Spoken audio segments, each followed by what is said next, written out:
Hi friends, welcome to Pavan's stories. నేను మీ పవన్ కుమార్ పెంటు. మన దేశంలో జరుగుతున్నటువంటి కొన్ని విషయాలను ప్రస్తావిస్తూ సరికొత్త శీర్షిక నేను నా దేశం. ఇందులో ఇవాల్టి విషయం, ఓ మరకల గుంపు మన దేశంలోకి వచ్చేసింది. దాదాపు 10 కోట్ల అక్రమ రోహింగ్యా బంగ్లాదేశ్ కుక్కలు మన చుట్టూ వచ్చి చేరాయి. ఎన్డీఏ ప్రభుత్వం ఉన్న ప్రతి చోట వీరి ఏరివేత కొనసాగుతూ ఉంది.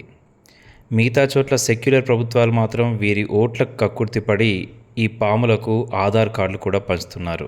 వీళ్ళకు మనం ఓటు ఎందుకు వేయకూడదో ఓసారి వినండి జాగ్రత్తగా. ఈ మధ్య మహారాష్ట్రలో పింప్రి చిచ్వాడ్ గ్రామాల్లో రోహింగ్యాలు దాదాపు 900 ఎకరాలు ఆక్రమించేసేశారు.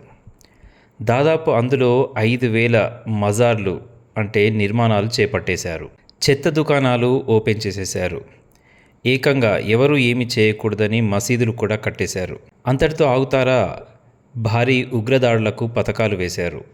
ఇంటెలిజెన్స్ రిపోర్ట్ అందుకున్న వెంటనే అక్కడి ఫడ్నవీస్ ప్రభుత్వం మేల్కొంది. ఏకకాలంలో ఒకేసారి 900 ఎకరాల్లో నిర్మాణాలు అన్నిటినీ తొలగించేసేస్తుంది బుల్డోజర్తో. అవును, యోగి మార్గ్ బుల్డోజర్ ఇక్కడ కూడా సరైన పని చేసింది. ఇది అన్యాయం అంటూ దాదాపు 30 మంది కోర్టు కూడా వెళ్ళారు. అయితే కోర్టు కూడా వాళ్ళని తిట్టి పంపింది. ఇదేమీ ధర్మసత్రం కాదని చెప్పేసింది. చుట్టూ ఉన్న పాకిస్తాన్ బంగ్లాల్లో అక్కడి ప్రజల పట్ల వారు చేసిన అన్యాయాలు, వాళ్ళ మరక పనులు చూసి కూడా వాళ్ళని ఇక్కడికి రానియడం, ఉండనియడం అంటే దేశద్రోహం కేసు పెట్టాల్సిందే వాళ్ళపైన కూడా. ఇలాంటి వాళ్ళకు సపోర్ట్ చేసే వాళ్ళకు దేశద్రోహం కేసు పెడితే తప్పేముంది? అవునా కాదా? ఒకటే మాట, మరకలకు సపోర్ట్ ఇస్తున్నాడు అంటే వాడు కూడా మనకు శత్రువే. చరిత్ర నిండా ఇదే సత్యం కాస్త మనం అర్థం చేసుకోవాల్సిన సమయం వచ్చేసింది.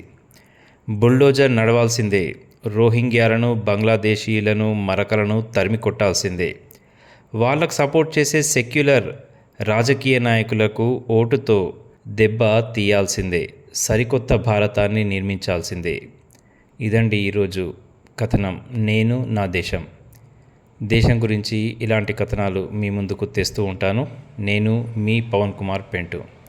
నచ్చితే సబ్స్క్రైబ్ మరవద్దు. Thank you.